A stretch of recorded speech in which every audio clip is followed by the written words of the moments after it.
Fala aí galera, beleza? Sejam bem-vindos a mais um vídeo do nosso canal. O vídeo de hoje vamos trocar uma ideia sobre o XP ML11.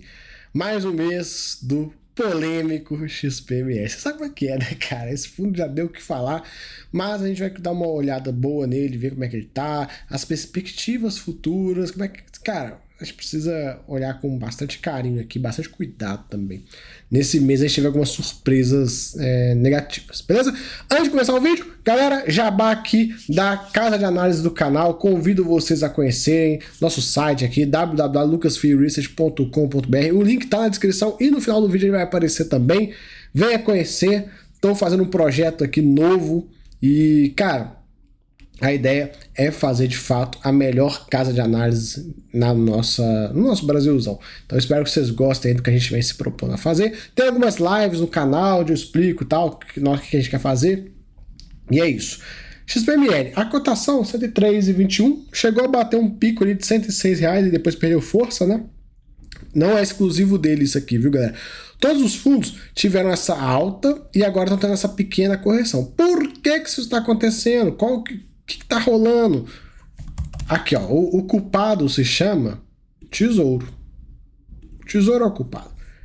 Tesouro sobe, os fundos caem. Tesouro cai, os fundos sobem, né? Então, se você vier aqui e pegar o 2040, que agora a nossa referência é o 2040, mas tem como a gente ver o 35 também, mas assim, se a gente olhar o 2040...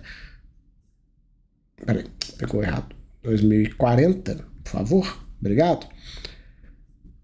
Nos últimos dias, né, ele chegou a cair, caiu bastante, olha só. Tava lá em 7,5, caiu e tá dando uma leve recuperada. No 2040 não dá pra ver tão bem assim, no 2035 é mais nítido, quer ver? Ó, vou mostrar pra vocês. Olha só o 2035 aqui nos últimos 30 dias, né? Ele chegou a cair lá pra 7,19 e subiu de novo. E aí bate na hora na cotação. Tesouro em queda. Né? Se você pegar as datas e olhar aqui, ó, a partir do dia 1º de março, vou ampliar aqui, 1º de março, ó,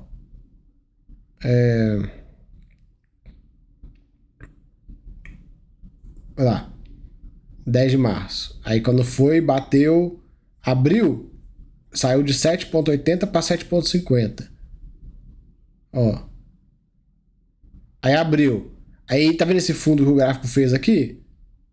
Essa alta que aconteceu aqui. Cara, é batata. Bate certinho.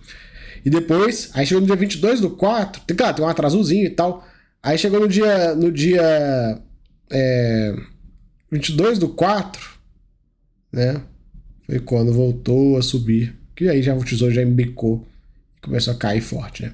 Mas enfim, independente disso, galera, o fundo ele tá aí pagando seus 92 centavos por cota, né? Sem novidades quanto a isso. E vamos dar uma olhada no relatório, ver o que eles estão aprontando e as perspectivas. É um fundo de 6.600, são quase 600 mil cotistas. As taxas que, por incrível que pareça, a taxa de administração é barata, mas até é uma taxa de performance sem vergonha. E nesse mês, né, a gente vê aí o fundo comentando da Páscoa, que ajudou e tal, não sei o quê. Aquela coisa, mês passado a Páscoa atrapalhou, nesse mês ela ajudou. E aí ele comenta, né, que foram no cenário macro, cenários mistos, né, indicadores do fundo. A gente tem uma performance positiva dos índices Same-Store Sales e Same-Store Rent, que cresceram 12,3% e 3,5%. As vendas cresceram 2,6% e o NOI ficou empatado no 0 a 0 ali. Foi uma pequena queda, né? O fundo tem uma reserva de 99 centavos por cota. E aqui, galera, é o ponto que a gente tem que comentar. Olha só o que aconteceu nesse mês. Olha o resultado. 39 milhões e 900. Olha o rendimento distribuído. 52. Olha o buraco que existe aqui. Olha o buraco que existe no ano. Gerou 189, pagou 207.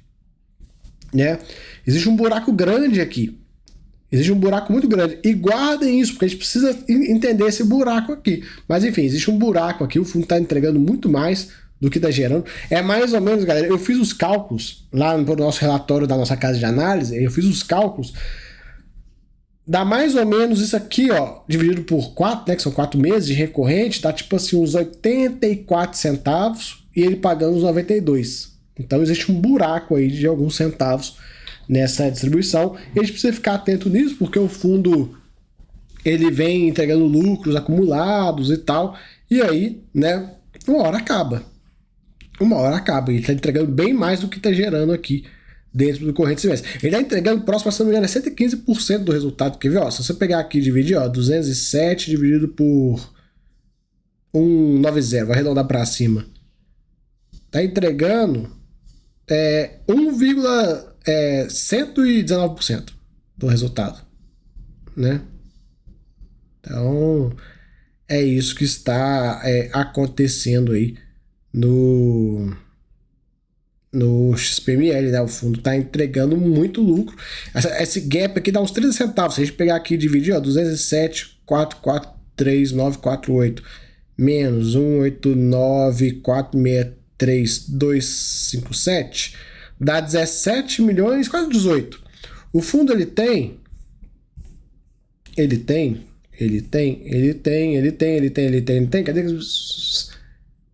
56 milhões de cotas, 56, 720, 787. Isso dá 31 centavos e 7. Então, 32 centavos. Então, 32 centavos por 4 meses dá 8 centavos por mês, né? Então, esses 92 aí, né? Menos 92 dá 84 centavos. Então, ele está gerando esse primeiro semestre desse ano 84 centavos. E está pagando 92. Existe um buraco, como eu falei, existe um buraco. O fundo tem aqui um resultado acumulado de 99 centavos, né, que está dentro dos outros fundos e tal, não sei o que ele tem aqui, mas a gente precisa ficar atento nisso. Se a gente pegar aqui o investidor dessa, pegar o relatório do mês passado aqui, só para a gente ver uma coisa. Ó, esse daqui. Quer ver? Ó, o relatório do mês passado, ele estava com 1,14 acumulado e agora caiu para 9,9. Então foram 15 centavos, né? Que ele usou de um mês para o outro. E se a gente for pegando os relatórios e olhando e fazendo uma escadinha, a gente vai ver o uso aqui. Quer ver? Ó, vou pegar outro relatório aqui. Esse relatório que saiu lá em abril, que é referente a março. Aqui tinha 1,18. Então, olha só. Vou pegar desde o início do ano para a gente ver quanto que já foi. Né? Ó, mais um. Bom que o investidor dessa tem todos, né? Aí, aqui foi 99, né? Janeiro. Então, ele teve um lucro que ele recebeu, que foi em fevereiro ou foi em março? Acho que a gente pulou um. Enfim, ele teve um lucro que ele recebeu, subiu um pouquinho e agora voltou a cair. Então, assim, a gente precisa ficar atento, né? Acompanhando aí o fundo e tal, né? Vendo todas as movimentações dele. Porque ficar de olho, né? Ficar de olho em tudo que está acontecendo com o XPML. Deixa eu pegar o de janeiro, não veio, não. Deixa eu ver se esse aqui é referente a janeiro. O lucro foi em janeiro, se não me engano. Janeiro 89. Engraçado, né? Ah, é porque que tá referente a dezembro. Tá atrasada essa DRE. Enfim. Então, teve um lucrinho aí nesse ano, olha só, 13 milhões aqui. Né? Se a gente tirar esses 13 milhões aqui ainda, cara, nossa, aí que a diferença entre o resultado e o que está sendo distribuído fica maior ainda, porque isso aqui é não recorrente, né? Pois então, a gente segue aqui e chega no cronograma de desembolso. E o primeiro ponto que a gente já comentou bastante sobre esse gráfico e tal, sobre esse valor, a gente precisa trabalhar esse número. Por quê, galera? Olha só que interessante.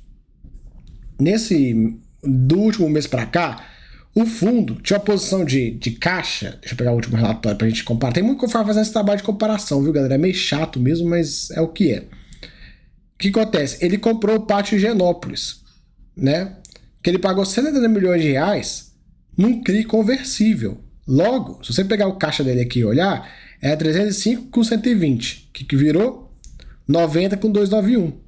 Por quê? Porque entrou 170 milhões aqui do CRI conversível. Então, quando ele reporta pra gente que as nossas disponibilidades são de não sei quantos milhões e tal, pelo CRI, não é bem assim. Porque aqui dentro tem um shopping que ele comprou. Tem dois shoppings, na verdade, que são o CRI conversível. Cara, ele pode no meio do caminho falar assim, pô, não vou querer mais esse shopping, vou vender. Se aparecer alguém querendo comprar por um valor muito alto, com certeza. Mas, né, liquidez mesmo, é aqui, ó. Esses 90 milhões de reais, mais o que ele tem dentro da posição de fundo imobiliário aqui, que tem alguns fundos que ele está trabalhando para vender e tal, mas não é na íntegra os 250 milhões de reais, que são fundos assim que ele consegue vender. Então, esse valor que tá lá, aqueles 400 milhões que estão ali, ele tá somando isso e o restinho dentro disso aqui, né? E não é bem assim, como a gente já comentou. Cara, é difícil, cara. Eu falo assim, que eles podiam pegar esse caixa de disponibilidades e quebrar certinho, mostrar pro cotista o que é, de onde que é e tal, porque ele coloca, né, que estão sendo considerados o caixa dos fundos acessórios, não sei o que e tal, mas, cara, podia botar certinho, né, para trazer mais credibilidade pro relatório e pro cotista ficar um pouco mais tranquilo. Ó, desses 425 milhões, X milhões é caixa do XPML, X milhões é CRI conversível, sendo o CRI o A e o B, X milhões são fundos imobiliários, sendo que são tantos milhões no fundo de shopping da Capitânia, no fundo de laje da Capitânia, não sei o que da Capitânia, né? E boa. Mas não. Então, se você pegar esse número e olhar, não é bem isso aqui não, viu, galera? Viu? Não é bem isso aqui não. Assim como estes números aqui, dessas parcelas, também não são corrigidos, são os valores brutos. Esse valor aqui, ó, de 630 é quase 700 milhões se você corrigir. Se não me engano, já passou dos 700 milhões. Então, se você pegar aqui e somar, eu vou usar esses valores que estão aí, hein? 630 mais 63 mais 17, nós estamos falando de 710 milhões de reais que o fundo tem que pagar até o final deste ano. Certo? Certo. Sem correção. Se a gente for corrigir, vai chegar próximo dos 800 milhões, mas como eu não vou corrigir aqui para vocês, em vídeos passados a gente corrigiu, mas eu não vou corrigir para vocês aqui, eu vou usar o número bruto aqui. 710 milhões de reais. Beleza. O fundo tem líquido, que ele pode acessar agora, a hora que ele quiser, 90 milhões. Então faltam 620 milhões de reais que ele precisa levantar, seja vendendo posição desses fundos imobiliários, seja, sei lá, se livrando dos créditos conversíveis, sendo fazendo alguma coisa. Mas o buraco mesmo não é de 285, né? A gente já comentou muito disso, esse gráfico aqui, eles têm um entendimento e eu tenho outro, né? E aí, lembrando que as parcelas daquele shopping lá do Faria Lima lá que eles compraram, eles nem colocam aqui. Nem aquelas parcelas sumiram, assim, ó, evaporaram, né? Então, se você pensar e for corrigir esse gráfico, você já tem que partir de 620 negativo. Aí aqui é 100, então ficaria 720. E aqui iria a 720... 760, 800, 900. Mais o Faria Lima Shopping iria a 1 bilhão, que é o que a gente já comentou em vídeos passados, tal, que o valor mesmo é próximo de 1 bi. E morreu, né? A grande questão é, XPML tem que levantar até o final do ano um montante considerável. Faltam 6 meses, galera. 6 meses. Nós estamos falando de próximo de 700 milhões de reais. O fundo, beleza, ele até escreve aqui, que o fundo tem ativos de 7,8 bi. Beleza, agora eu te pergunto, vocês já viram fundos imobiliários conseguirem girar 10% dos seus ativos em 6 meses? Eu confesso que eu não conheço, não. Até assim, fundo que vende muito, que era o HGRU vendendo as pernambucanas, cara, toda hora vendia coisa, o RBVA que vendia coisa pra caramba. Enfim, fundos que eu já vi vendendo muito, não chegou nem perto disso, de você vender 10% do fundo. Além de um prazo de 6 meses, né? A gente viu o HGRU, por exemplo, usando o HGRU de exemplo, vender aquele monte de lojas pernambucanas num período dilatado de tempo. Agora, eu te pergunto, como é que você vai vender 10% dos ativos do fundo em 6 meses com a Selic em 15%? Não é fácil não, né? Eu espero assim, que dê certo, mas que é desafiador além do que a gente já vem batendo muito nessa questão. Outro ponto também, ele coloca, ó, nesse gráfico, não é considerada a amortização da dívida, né? Ainda tem a amortização da dívida que entra aqui, que pode ser pago com a possível retenção de 5% do resultado. Aí a gente vem falar de um negócio. Tá, possível retenção. Hoje vocês estão entregando mais do que está gerando. Então não existe esse cenário de retenção para pagar, igual eles colocam aqui, aquele pontilhadinho. Não, veja bem, né, os bonitões da Faria Lima, os analistas mamadores da XP que ficaram bravos com a gente dando porrada no fundo. Não, veja bem, os 5% resolve e tal. Tá, mas para resolver os 5%, para ele resolver esses 2 anos de amortização, a gestão tem que reter os 5%. Não adianta torar 110% do resultado. E depois fala assim, não, a gente usa os 5% também, tá distribuindo mais do que tá gerando, cadê os 5% que você tá guardando, que você deveria estar guardando? Você não tá guardando os 5%, né? E se for guardar os 5%, galera, lembra? Eu não fiz o cálculo, que é algo próximo de 84 centavos? Vou tirar 5% disso. O rendimento vai para 80 centavos. Então tem que. Se vai usar o 5%, tem que reter os 5%, né? Torar a distribuição, distribuir mais do que 100%. Senão a conta não fecha, galera. É o que é. Então a conta não está fechando hoje. Então, assim, eu gosto de trazer esses vídeos para vocês, porque a gente vai desmontando os argumentos, desmontando as coisas, né? O objetivo aqui não é, vamos demonizar o XPML, o caralho, eu não ganho porra nenhuma com isso. Tipo, mano, foda-se o que vai acontecer. Não sou cotista. Se a cota for para R$150, parabéns. Se a cota for para R$50, parabéns também. Ó, caguei, velho. Caguei. Meu dinheiro não tá aqui, então eu tô com zero preocupação. Quando eu já fui cotista.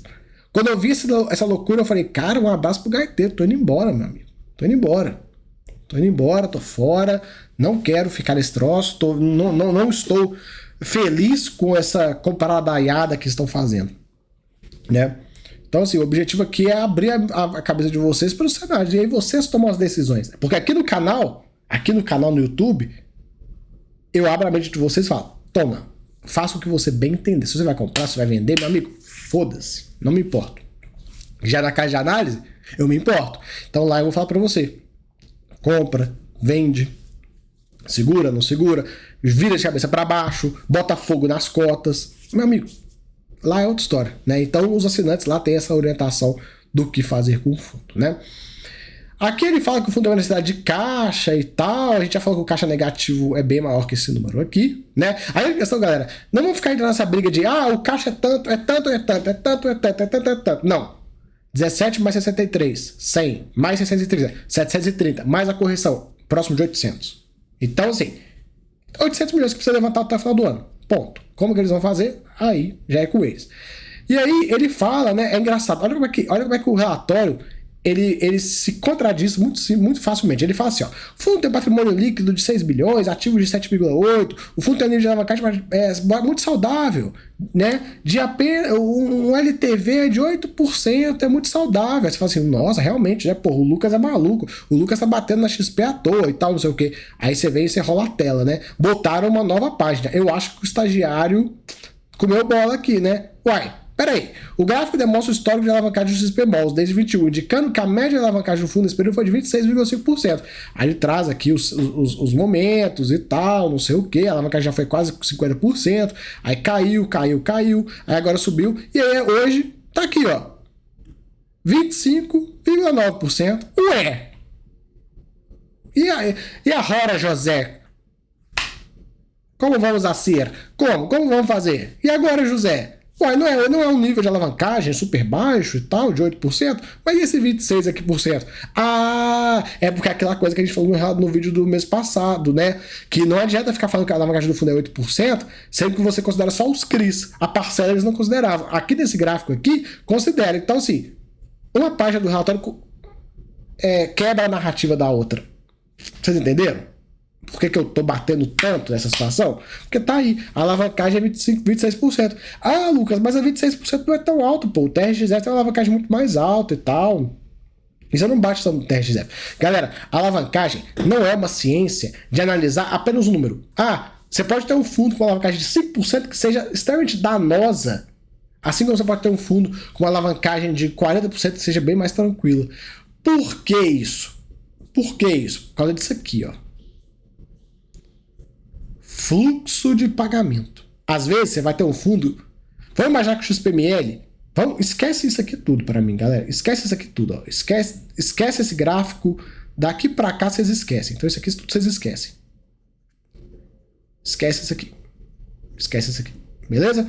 Vamos imaginar que o XPML tivesse, de fato, os 425 bilhões de reais e tivesse essas dívidas nesse valor aqui. Vou nem aplicar nenhum tipo de correção e tal. Foda-se, vai ser isso aqui. O que vai deixar a alavancagem perigosa ou não é o número em si. Porque se você olhar aqui, né, a gente já somou dando da 730 sem correção, 800, mais ou menos 800 com correção. Vamos imaginar que o fundo não conseguisse vender nada. Ia ser 800 milhões de reais, que frente ao que ele tem de ativo, que é de quase 8 bi, 10%, que é pouco, se a gente pensar, queria ferrar com ele, que ele não tem dinheiro. né? Então, a alavancagem, a análise da alavancagem não é simplesmente pegar e olhar e falar assim, é 26%, tá tranquilo. Não, a gente precisa olhar o fluxo. Se tem muito pagamento no curto prazo e você não tem dinheiro, cara, você pode ter uma alavancagem, igual nesse caso aqui, que a gente excluiu todas as dívidas, de 10% que vai te ferrar. Não importa o número bruto. Não adianta você analisar a alavancagem só olhando o número e falar assim, 26%. Ó, o fundo A é 26%, o fundo B é 15%. O fundo B é mais seguro que o fundo A? Não. Porque pode ser que o fundo B, que tenha 15%, ele tem que pagar os 15% de uma vez no final do ano.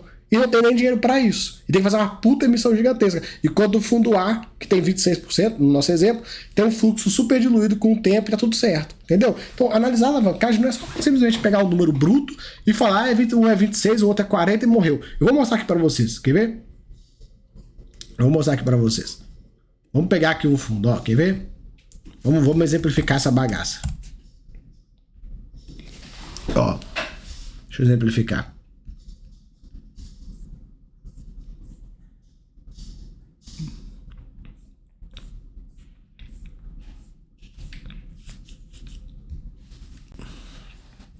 Olha só o HSML. O HSML, ele tem uma alavancagem hoje próxima de 18%, certo? Próxima de 18%. E olha a diferença da alavancagem dele pro XPML. Não tem nenhuma parcelona aqui a ser paga. Então tá tranquilo. Porque imagina, o HSML é um ótimo exemplo. Olha só que interessante. Ele tem 157 milhões de reais em caixa, uma alavancagem de 18% e o fluxo de 20 e poucos milhões por ano. Chegando a 30, pode chegar lá a 50 no final. Então esse é o fluxo dele com o tempo. Imagina que aqui em 25 tivesse uma parcela dessa alavancagem de 18,4%, que é uma alavancagem de 622 milhões de reais. Imagina se ele tivesse 300 milhões a pagar agora, em 25. O que adianta? Aí o que você ia fazer? Você ia olhar e falar assim, qual que é mais seguro, o XPML ou o HSML? Um tem a alavancagem de 18, o outro a alavancagem é 25. O de 18 é mais seguro. Não, porque se tivesse uma alavancagem gigantesca aqui para pagar, a conta não ia fechar. Outro fundo, quer ver? Eu vou mostrar para vocês. Aqui, ó. Vamos conversar bastante de alavancagem. Eu acho bem legal esses relatórios do XPML. A gente discorre muito sobre esse assunto. Eu acho que é bem legal para abrir a mente de vocês. HSLG, olha só que interessante. Olha a dívida do HSLG. Cadê a dívida, gente? Aqui. Olha só que interessante. O HSLG e o HSML são fundos com alavancagem no mesmo patamar. Olha só, 18,4 com 19,5. Ok, né? Bem razoável.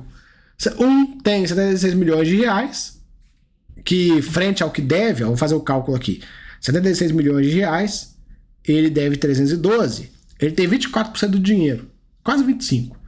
E o HSML, ele tem 157 com 622. Vai dar o mesmo número, quer ver? 25%. Olha só, olha que legal esse exemplo. Os dois fundos têm em caixa 25% da dívida, do dinheiro que ele tem que pagar. Então, o HSML de 622, ele tem 157 e o HSLG tem 312 com 76. Então, esse valor aqui, em ambos os casos, ele tem um quarto do valor que ele deve parado em caixa. Legal? Porra, legal.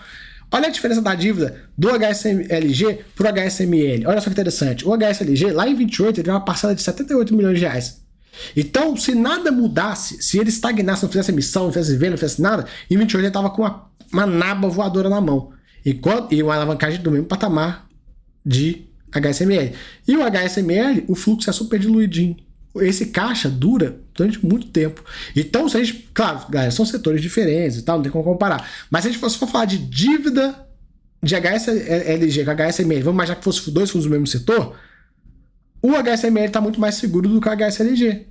Mesmo tendo o mesmo patamar de alavancagem. Os dois com uma alavancagem próxima de 20%. Então não adianta falar que a alavancagem... o fundo tem 26, o outro tem 40 e tal. Não importa, galera. Foda-se quanto que tem de alavancagem. Não importa isso. Não importa. O que importa são as disponibilidades. E além das disponibilidades, quanto o fundo tem que pagar no curto, no médio e no longo prazo. Se tem uma parcela bullet igual essa aqui, gordona, que leva os fluxos de amortização lá para casa do caixa prego, em algum ano específico, né? se não tem.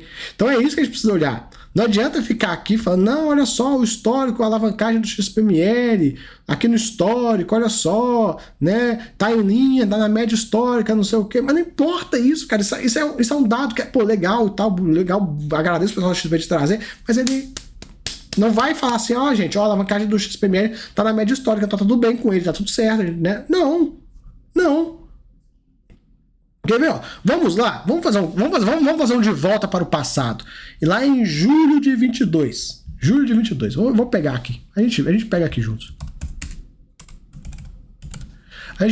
Vamos lá para julho de 22. Vamos aqui no XPML. O vídeo vai ficar longo, eu sei, desculpa. Muita gente não gosta de vídeo super longo, mas a gente precisa conversar aqui. Que ano que é mesmo essa bagaça?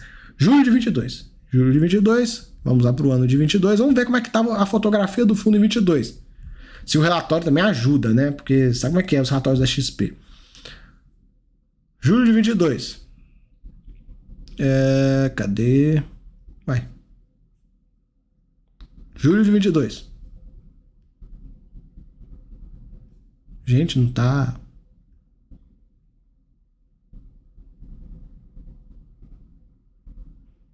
Aqui, julho de 22. Julho de 22, XPML. 40% de alavancagem. Comprando Deus e Mundo, como sempre, né? Isso aí não é novidade.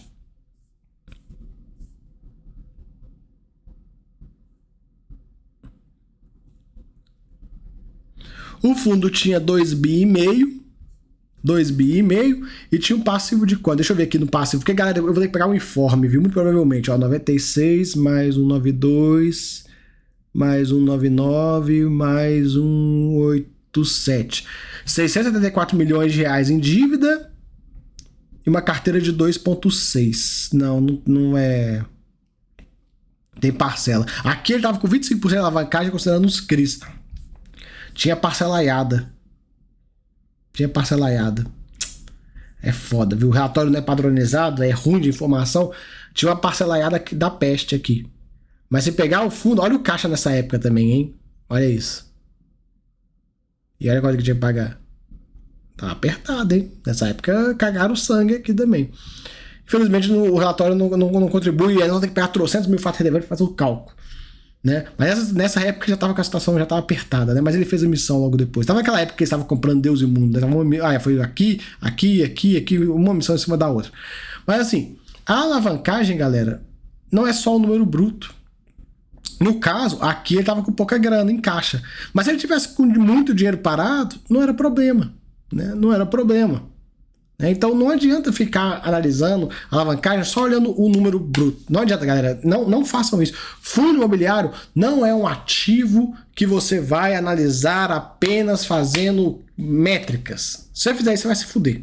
Análise fundamentalista do fundo imobiliário, você vai se ferrar. Então se você fizer fazer uma planilha aqui, um método que calcula, que eu vou lá e insiro o valor da cota, quanto o fundo paga, quanto é o patrimônio, a liquidez, quanto que ele tem de alavancagem, não sei o que, papapá. Só botei indicadores, né, fundamentalistas aqui. Dei enter, ele me falou qual que é o melhor para comprar, você vai se ferrar.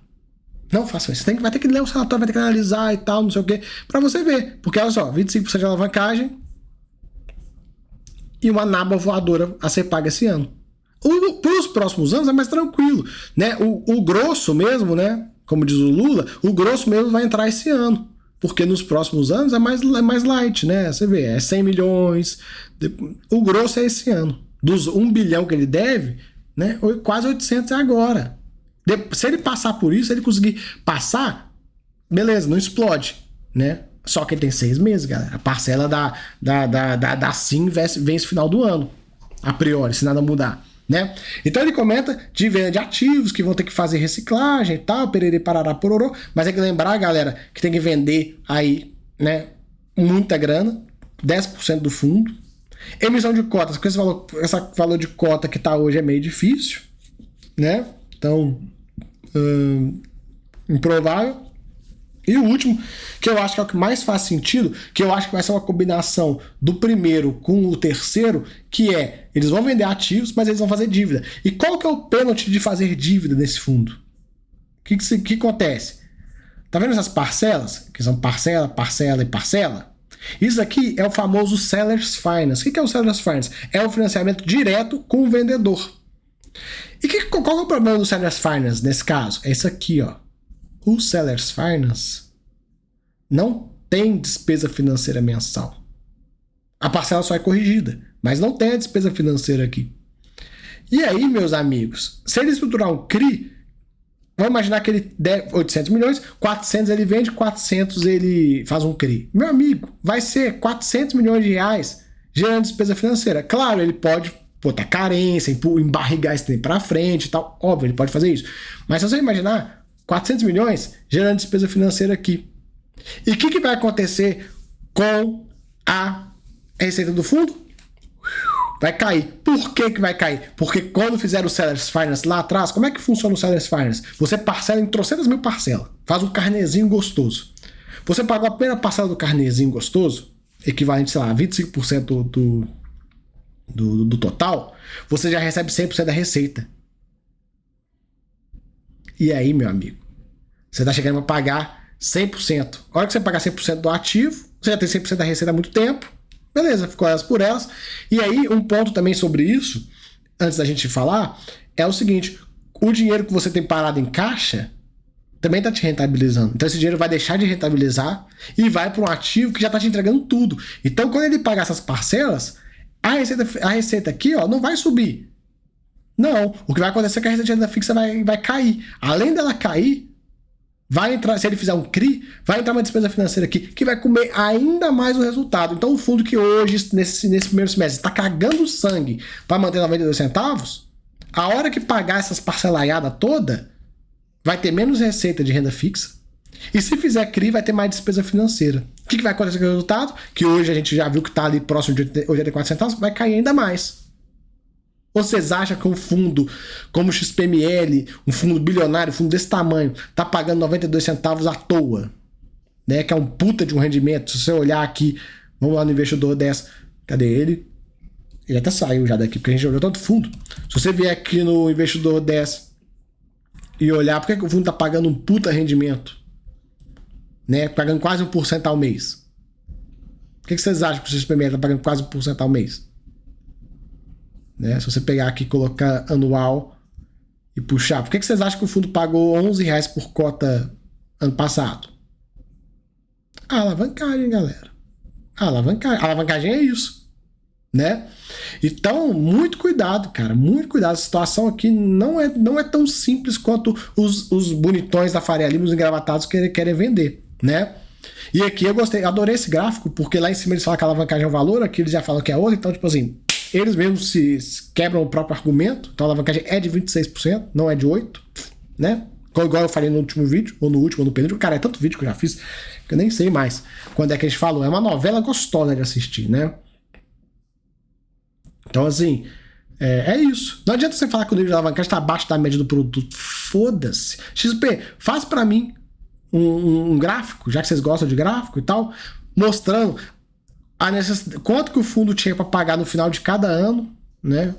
Ou faz mensal, igual vocês fizeram aqui, sei lá como é que vocês fazem, mas, tipo assim, um mensal desse aqui, assim, caixa do fundo no final do ano, considerando o mês de janeiro de 21, janeiro, fevereiro, faz um gráfico de barras, que a gente vai ver o caixa, quanto que precisava, né? Um valor que quanto mais alto aqui, mais negativo fica. E aí a gente vê se o fundo já esteve numa situação mais apertada do que ele se encontra hoje. Acho que seria legal pegar aqui em julho de 22, por exemplo, julho de 22, que estava 42% de alavancagem, parcelaiada que devia e tal. Quantos milhões negativos estava o caixa? Né? Quantos milhões negativos estava o caixa? Quantos por cento, né, do ativo ou do patrimônio líquido esse caixa estava negativo? Também seria legal se tem esse número, né? Pra gente ver se o fundo já esteve em situação mais apertada no passado do que ele está hoje, né? Pois bem, ai galera, tô cansado já, hein? Deixa eu ver, quantos minutos? Já deve ter umas meia hora esse vídeo, né? Até, foi novela. Galera, vocês me desculpem, mas é muita coisa pra comentar. Vamos tocar aqui um pouco mais rápido. A liquidez do fundo e tal, a gente já viu, aqui a gente já comentou sobre isso aqui. Essa linha vermelhinha hoje ela não vale de nada, porque o fundo não está retendo PN, né, o famoso porra nenhuma. Então tem que adicionar esses valores aqui de 25 e 30 milhões lá em cima daquele gráfico. Os indicadores Same Store Sale, Same Store Rent, como é que tá indo aí? Positivo. O NOI no mês a gente empatou 0 a 0. As vendas, metro quadrado, variação anual, tá legal, né? E aqui embaixo a gente vê o NOI, ó, empatou com o do ano anterior, e as vendas também que não foram lá grandes coisas, né? E a carteira de shoppings dele, galera, é isso. Então já tomei meia hora, quase 40 minutos do tempo de vocês aqui falando de XPML, chega, não aguento mais. Mas, galera, acho que são ponderações importantes pra gente trazer aqui, porque não dá pra gente simplesmente ficar levando a alavancagem dessa forma, desse oba-oba que o pessoal tá falando, não, tá tranquilo e tal. Galera, me mostre um fundo que vendeu 10% do PL em 6 meses. Me mostrem, né? A não ser que eles vão fazer um cambalacho e vender pro CPSH. Não duvido também, né? Porque sabe como é que é, né?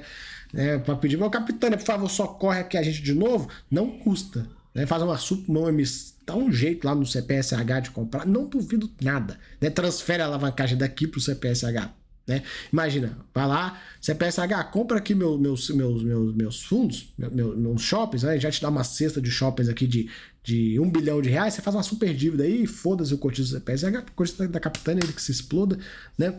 Então é isso, galera. Então assim, longo, cansativo, mas a gente precisa falar porque é muito assunto pertinente, beleza? Galera, convido vocês a conhecer aqui a casa de análise do canal. Lembrando, aqui é isento, né? Tanto o canal que já é isento, vocês estão vendo aí que tem 4 anos que vocês me acompanham, assim como a casa de análise. Você acha que eu tô preocupado de, às vezes, dar um call de venda, às vezes colocar algum comentário mais ácido no relatório, né? Porque o pessoal fala que meus comentários são ácidos, tem hora, né? Mas são assim, eu falo a verdade. Colocar um comentário um pouco mais duro, mais ácido e tal, no relatório de um fundo, do nosso relatório sobre um fundo, não tô nem aí, cara. Eu vou botar o que tinha que botar. Foda-se. Foda-se. Vou falar o que tinha que falar. E esse é o ponto, galera. O ponto é focar em você. Porque você, na hora que a merda acontece, na hora que o XPPR sai de R$100, 80, 60 e vai a 20, para eles não muda nada. Tanto que o XPPR, vocês já viram, né? Ó, varreram, ó, para debaixo do tapete. Passaram para outra gestora e foda-se. Né? Pegaram o fundo, o que tinha de bom mais ou menos jogaram para o fundo da Capitânia, que é o mesmo grupo econômico, e o que sobrou, que era 2 prédios meia boca, passa para outra gestora aí, foda-se, aí vai mudar nada a nossa receita, mas o filé continua na mão deles, né? Dentro do mesmo grupo econômico. Então, tipo assim, complicado. Então, se você não quer ser ludibriado pelo mercado, ser enganado, correr riscos desnecessários, convido que você conheça a nossa casa de análise. E para você que quer, né, ir um pouco mais a fundo, também tem a área de membros, que é bem legal, são 2 produtos separados aí. E é isso, galera. Então valeu, tamo junto. Desculpa o vídeo super longo, mas né, é muita coisa para falar. A gente foi falando. Quando eu vi já deu 40 minutos. Paciência. Beleza? Valeu, tamo junto, até a próxima. Fui!